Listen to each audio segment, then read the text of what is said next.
नमस्कार, मैं जय कुमार। हिंदी के कॉरपोरेट टीवी चैनलों का कामकाज बताता है कि ना तो वो राम को जानते हैं, ना मानते हैं और ना ही उनका राम से कुछ लेना देना है, ना ही धर्म और आस्था से उनका कुछ लेना देना है।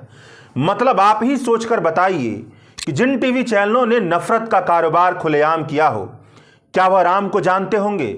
जिन टीवी चैनलों ने सरकार की बेईमानी को चमकीली स्क्रीन पर रोजाना बेचा हो, क्या वह राम को मानते होंगे? जिन टीवी चैनलों ने पत्रकारिता के धर्म को कदम कदम पर रौंदा हो, उन टीवी चैनलों को धर्म और आस्था से कोई मतलब होगा? जवाब आप सबको पता है कि हिंदी के कॉरपोरेट टीवी चैनलों के पास बम्पर पैसा है और वह पत्रकारिता नहीं कर रहे हैं, बल्कि भाजपा के चुनावी प्रचार प्रसार में लगे हुए हैं। राम मंदिर ट्रस्ट के महासचिव चंपत राय ने चापलूसी की सारी हदों को पार करते हुए नरेंद्र मोदी को विष्णु का अवतार बताया है और हिंदी के कॉरपोरेट टीवी चैनल टीवी पर दिखाई जाने वाली हर छवि से चंपत राय की इस बात को साबित करने में लगे हुए हैं। गांव देहात में जाकर भलमानस लोगों से पूछिए तो उसमें से कुछ मान भी लेंगे कि नरेंद्र मोदी विष्णु के अवतार हैं। टीवी के हर अपडेट और छवियों में नरेंद्र मोदी को हिंदू हृदय सम्राट बताने की लगातार कोशिश की जा रही है। मोदी सरकार के जेब में कैद कॉरपोरेट टीवी चैनलों के तकरीबन सभी खबरों का विश्लेषण करके देख लीजिए तो आपको पता चलेगा कि 90% से ज़्यादा खबरों, समाचारों और रायशुमारियों ने एक बेहतर और सजग नागरिक बनाने की बजाय एक बेईमान और नफरती नागरिक बनाने का धंधा किया है। राम अगर आपके लिए केवल भाजपा का एक चुनावी नारा है, तब तो मीडिया के इस धंधे से आपको कोई दिक्कत नहीं होनी चाहिए।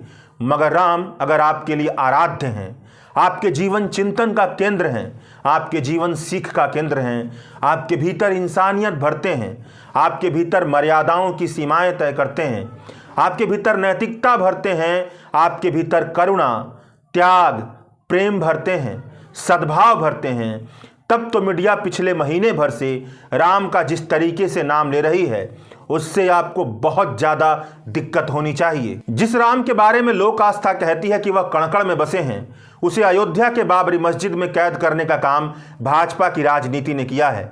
और जिस राम के लाखों मंदिर पूरे भारत में मौजूद हैं, उस राम को केवल एक मंदिर का बताने का काम भाजपा की राजनीति ने किया है। जिस राम की मानवता के विचार से जुड़ी अनगिनत कहानियां हैं, उसे जय श्री राम के नारे में तब्दील कर मानवता विरोधी बनाने का काम भाजपा की राजनीति ने किया है। कुछ बारीकी से दिखेंगे तो आपको दिखेगा कि राम मंदिर आंदोलन के दौरान दंगे हुए, धमाके हुए, गोधरा हुआ, गुजरात हुआ, वह सब कुछ हुआ जिसने देश के राष्ट्रीय चरित्र को तबाह कर दिया। हिंदू मुस्लिम बंटवारा भारत में बहुत पहले से था और राजनीति ऐसे की जाती थी कि बंटवारे को कम से कम किया जाए। स्वतंत्रता संघर्ष के आंदोलन से लेकर के राम मंदिर आंदोलन के पहले तक राजनीति में वह कोशिशें ज़्यादा मजबूत दिखाई देती हैं जो हिंदू मुस्लिम बंटवारे को कम से कम करे। मगर राम मंदिर आंदोलन ने इस पूरे चरित्र को ही बदल दिया। उसने हिंदू मुस्लिम बंटवारे को और ज़्यादा चौड़ा करने का काम किया है। साल 2014 से पहले तक, जब तक भाजपा की सरकार नहीं थी, तब तक राम मंदिर आंदोलन पर अखबारों, पत्र पत्रिकाओं, टीवी चैनलों पर बहुत ही क्रिटिकल ढंग से बातचीत होती थी। बहुत सारे ऐसे लेख और कार्यक्रम मिल जाएंगे जो राम मंदिर आंदोलन को भारतीय समाज के लिए सही नहीं बतलाते हैं, संविधान विरोधी, मानवता विरोधी, देश विरोधी बतलाते हैं। मगर 2014 के बाद जब से सत्ता की बागडोर नरेंद्र मोदी की सरकार संभालने लगी है, राम मंदिर आंदोलन को लेकर के मीडिया जगत की कहानी ही बदल गई है। मीडिया में खासकर टेलीविजन मीडिया ने नरेंद्र मोदी और भाजपा सरकार के विचार के सामने पत्रकारिता की आत्मा को बेच दिया है। संवैधानिक नैतिकताओं और मर्यादाओं के दायरे में रहकर पत्रकारिता की अभिव्यक्ति की स्वतंत्रता को भाजपा की सरकार की जेब में डाल दिया गया है। वही इंडिया टुडे ग्रुप जिसने बाबरी मस्जिद के गिराए जाने पर कलंकित हुआ सारा देश नाम से पत्रिका का एक अंक निकाला था, उसी इंडिया टुडे ग्रुप का चैनल आज चौक चौराहे पर अखंड कवरेज राम आएंगे का प्रचार प्रसार चला रहा है। जिन पत्रकारों ने बाबरी मस्जिद विध्वंस के समय यह लिखा था कि सुनियोजित तरीके से कारसेवकों ने बाबरी मस्जिद को गिराया था, वह आजकल देश के बड़े कॉर्पोरेट टीवी चैनल के न्यूज़ डायरेक्टर बने हुए हैं और लिख रहे हैं कि बाबरी मस्जिद को तात्कालिक उत्तेजना में गिराया गया था। साल 2014 के बाद राम मंदिर आंदोलन पर टेलीविजन मीडिया का 90% से ज़्यादा कवरेज ऐसा रहा है जो साफ साफ यह बतलाता है कि सैकड़ों करोड़ों रुपए की बजट से चलने वाली टेलीविजन मीडिया की पत्रकारिता जन भावनाओं को इस तरीके से तब्दील करने में लगी हुई है कि आम लोग वही सोचें जो राम मंदिर पर भाजपा की राजनीति उनसे सोचवाना चाहती है। केवल मीडिया अपना काम ईमानदारी से कर देती तो राम मंदिर आंदोलन को राम के जीवन मूल्यों से ही जनता खारिज कर देती। मीडिया संवैधानिक नैतिकता और मर्यादाओं के मकसद के हिसाब से अपनी अभिव्यक्ति की स्वतंत्रता का इस्तेमाल करती तो राम के सार्थक अस्तित्व के सामने राम मंदिर आंदोलन का निरर्थक अस्तित्व खारिज हो जाता। कहने का मतलब यह है कि राम मंदिर आंदोलन के नाम पर पूरे देश को उन्मादी बनाने के काम में भाजपा का सबसे मजबूत हथियार टेलीविजन मीडिया ही रही है। अब राम मंदिर प्राण प्रतिष्ठा का मीडिया कवरेज ही उठाकर देख लीजिए। पिछले महीने भर से हिंदी टेलीविजन चैनल भाजपा के राम को आगे कर भाजपा के लिए वोट बटोरने के काम में लगे हुए हैं। पिछले महीने भर से राम मंदिर प्राण प्रतिष्ठा की आयोजन को लेकर के वह सारी बातें दिखाई जा रही हैं जिसका रत्ती भर भी महत्व नहीं है। राम मंदिर के लिए दरवाजा कहां से आ रहा है, दरवाजा किस सामान से बनाया जा रहा है, मूर्ति कहां से आ रही है, मूर्ति किस तरीके से आ रही है, धूप कहां से आ रहा है, अगरबत्ती कितना बड़ा है, अगरबत्ती कहां से आ रहा है, यह सारी बातें दिखाई जा रही हैं। चरण पादुकाएं कहां से आ रही हैं, चरण पादुकाएं किस रास्ते से आ रही हैं, कहां पर पहुंची हैं, पूजा किस विधि से होगी, पूजा में क्या क्या इस्तेमाल किया जाएगा, सुई से लेकर धागे तक का अपडेट दिया जा रहा है। ढंग की पत्रकारिता करने वालों के पास पैसे की सबसे बड़ी कमी है मौजूदा वक्त में, और टीवी चैनलों वालों के पास सैकड़ों करोड़ रुपए का पैसा है। वह सारा पैसा इस तरह की फिजूल खबरों पर पानी की तरह बहा रहे हैं, केवल इसीलिए कि टीवी के स्क्रीन के जरिए राम मंदिर का प्रचार प्रसार करके भाजपा के लिए वोट बटोरने का काम किया जाए। भाजपा के राम मंदिर के लिए जिस तरीके का कवरेज टीवी मीडिया वाले कर रहे हैं वैसा कवरेज तो हाल फिलहाल किसी भी जरूरी मुद्दे पर नहीं दिखता है। इतना कवरेज अगर शिक्षा की बदहाली पर ही दिखा दें तो सैकड़ों कॉलेज और सैकड़ों स्कूल ढंग से चलने लगे, वहां पर ढंग की शिक्षा देने के लिए शिक्षक मजबूर हो जाएं। अभी असर की रिपोर्ट आई है जो बताती है कि 14 से 18 साल के गांव के करीब 25% विद्यार्थी दूसरी क्लास की किताब भी नहीं पढ़ सकते हैं। यह तो छोटा सा आंकड़ा है। शिक्षा की बदहाली का हाल क्या है आप सभी जानते हैं। मोदी सरकार के झूठ का भांडाफोड़ यह मीडिया कभी नहीं करती है। मोदी सरकार की तरफ से यह कहा जा रहा है कि पिछले 9 सालों में 25 करोड़ लोग गरीबी से बाहर निकल गए हैं, जबकि सरकार का खुद का सरकारी आंकड़ा बताता है कि पिछले 5 सालों में दैनिक मजदूरी में कोई बढ़ोतरी नहीं हुई है। तो आप ही बताइए कि कैसे 25 करोड़ लोग गरीबी रेखा से बाहर निकल सकते हैं, और गरीबी रेखा का जो निर्धारण है वह बहुत पहले हुआ है। इस तरह की तमाम खबरें आती हैं और चुनावी प्रचार प्रसार का हिस्सा बन जाती हैं, मगर मीडिया इन पर कभी भी मजबूती से काम नहीं करता है। विश्वगुरु का तमगा और दुनिया के सबसे बड़े लोकतंत्र के तमगे से खुद को पुकारने वाला भारत अपने जीवन की अनगिनत परेशानियों को छोड़कर भाजपा के राम मंदिर के जाल में फंसाया जा रहा है। सुप्रीम कोर्ट ने बाबरी मस्जिद विवादित ढांचे के अपने फैसले में साफ साफ जिक्र किया था कि साल 1992 में बाबरी मस्जिद का विध्वंस यानी कि बाबरी मस्जिद को जो गिराया गया था वह कानून के शासन का घनघोर उल्लंघन था। मगर इसके बावजूद भी मीडिया वाले कार्यसेवकों को बुला करके उनका इंटरव्यू ले रहे हैं, उन्हें किसी योद्धा की तरह पेश कर रहे हैं। प्रिंट मीडिया से लेकर के टेलीविजन मीडिया में इस तरह की कई खबरें भरी हुई हैं। राम आएंगे आएंगे के नारे से टीवी मीडिया भरा हुआ है। 22 जनवरी को राम आने वाले हैं यह कहा जा रहा है।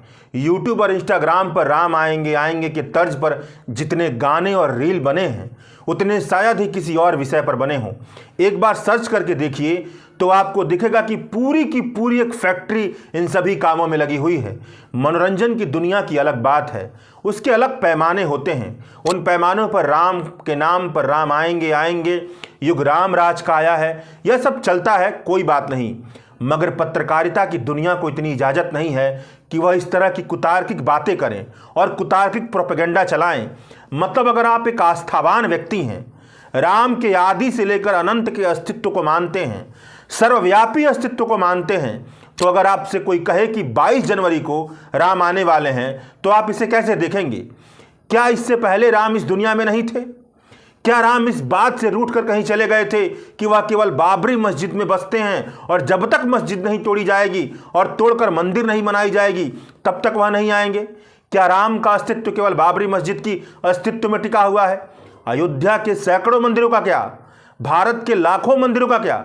भारत के करोड़ों लोगों के मनों का क्या, जहां पर राम बसते हैं? क्या यह सारी बातें झूठी हैं? केवल एक ही बात ठीक है कि 22 जनवरी को राम आने वाले हैं। यह कैसी कुतार्किक बात है? और क्या मीडिया को इजाजत है कि वह इस तरह की कुतार्किक बातों को बढ़ा चढ़ा कर पेश करे, इसका प्रोपेगेंडा चलाए? कांग्रेस ने अपना वैचारिक रुख स्पष्ट करते हुए कहा कि वह राम मंदिर प्राण प्रतिष्ठा के आयोजन में नहीं जाएगी। उसके इस वैचारिक फैसले की टेलीविजन मीडिया में आलोचना नहीं हुई है, बल्कि उसे हिंदू विरोधी घोषित कर दिया गया है, देश विरोधी घोषित कर दिया गया है, बाबर समर्थक घोषित कर दिया गया है।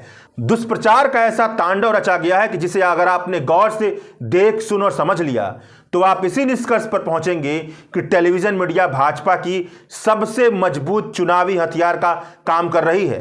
कॉर्पोरेट मीडिया में पत्रकारों के भेष में भाजपा के चुनावी एजेंट बैठे हैं। यह लोग आपको कभी नहीं बताएंगे कि मंदिर मस्जिद की राजनीति अनैतिक राजनीति को दर्शाता है। इस तरह से बात करने की हिम्मत किसी भी टीवी चैनल में नहीं है। सुप्रीम कोर्ट के आदेश के मुताबिक राम मंदिर निर्माण की जिम्मेदारी राम मंदिर ट्रस्ट को दी गई थी। इस आदेश में यह कहा गया था कि राम मंदिर ट्रस्ट गैर राजनीतिक सदस्यों से चलाया जाएगा, मगर वहां पर सब के सब भाजपा की गोदी में खेलने वाले बैठे हुए हैं। ऐसे लोग बैठे हुए हैं जिन पर अयोध्या में राम मंदिर निर्माण के नाम पर जमीन घोटाले का आरोप लग रहा है। टेलीविजन मीडिया में इसके बारे में कोई जानकारी नहीं है। साफ साफ दिख रहा है कि पूरा राजकाज मंदिर मस्जिद चर्च बनता है तो कभी किसी को कोई दिक्कत नहीं होती है। सदियों से यह काम सहजता और सहर्ष सहयोग के साथ होता आ रहा है। दिक्कत यह है कि यह काम करने की इजाज़त भारत के संविधान के मुताबिक राज्य को नहीं मिली हुई है। यहाँ पर राज्य खुलेआम यह काम करता हुआ दिख रहा है। उसे रोकने की जिम्मेदारी मीडिया की थी। वह राज्य के इस काम को रोक नहीं रहा, बल्कि धूमधाम से इसका प्रचार प्रसार कर रहा है। संविधान के सारे प्रावधानों को निचोड़कर पढ़ लीजिए तो यह निष्कर्ष निकलता है कि हमारे देश के प्रधानमंत्री, सांसद, विधायक या राज्य के किसी भी नेता को अधिकार नहीं मिला है कि वह किसी धार्मिक अनुष्ठान का हिस्सा बने। यहाँ तो खुलेआम नरेंद्र मोदी जजमान बनने जा रहे हैं, संविधान विरोधी काम करने जा रहे हैं। संविधान विरोध का मतलब देश विरोध है। तो किसी मीडिया चैनल ने यह हेडिंग नहीं लगाई कि नरेंद्र मोदी देश विरोधी हैं। तुलसीदास रामचरितमानस में लिखते हैं कि ना ही राम राज के भूखे, धर्म धुरिन विषय रस रूखे। यानी राम को राज की लालसा नहीं है, वह धर्म की धुरी को धारण करने वाले हैं। धर्म क्या होता है? धर्म का मतलब होता है धारण करने जो योग्य है उसे धारण किया जाए। जैसे इंसान के लिए धारण करने योग्य क्या है? इंसानियत होती है, प्रेम होता है, करुणा होती है। उसी तरह से पत्रकारिता का धर्म पत्रकारिता करना है। राम के राम मंदिर के नाम पर टेलीविज़न मीडिया जो कर रही है उसका पत्रकारिता के धर्म से कोई लेना देना नहीं है, बल्कि वह खुलेआम पत्रकारिता का अधर्म कर रही है। चलते चलते एक और जानकारी ले लीजिए। राम कथा का रिश्ता लोकमानस से है, उसके सुख दुख से है, उसके आस से है, निराश से है। ऐसे में राम कथा क्या है? ऐसे प्रश्नों का उत्तर आपको मंदिरों में नहीं मिलेगा, आपको लोक व्यवहारों में उसे खोजना पड़ेगा। इस विषय पर द वायर में CSDS में सीनियर फेलो रह चुके समाज और संस्कृति मर्मज्ञ चंदन श्रीवास्तव ने बहुत ही उम्दा लेख लिखा है। लेख का शीर्षक है राम कथा जग बीती बन चली एक आप बीती। पढ़िएगा जरूर। उसका एक छोटा सा हिस्सा मैं आपको सुना देता हूँ। राम की आप बीती जग बीती है। जीवन, जगत और रिश्तों पर बीतने वाली कई कथाओं का संगम है। राम कथा अपने कई अर्थों में से एक अर्थ में घर गृहस्थी चलाने की भी कथा है। घर एक से नहीं बनता है, वह दो, स्त्री और पुरुष से भी नहीं बनता है। घर बनता है एक से अनेक बनने में। सोचिएगा, यह एक से अनेक बनने की यात्रा देश पर भी लागू होती है, लोकतंत्र पर भी लागू होती है। और बड़ी बारीकी से सोचिएगा कि क्या इतनी बारीक और सूक्ष्म चिंतन जो मीडिया 24 घंटे रिपोर्टिंग कर रही है उसने राम मंदिर के नाम पर, राम के नाम पर कभी किया? सोचिएगा जरूर। शुक्रिया। द वायर के और वीडियोस देखने के लिए सब्सक्राइब करें और बेल आइकन पर क्लिक करें। स्वतंत्र पत्रकारिता की आर्थिक मदद करने के लिए डिस्क्रिप्शन में दिए गए लिंक पर जाएं और अपनी राशि चुनें।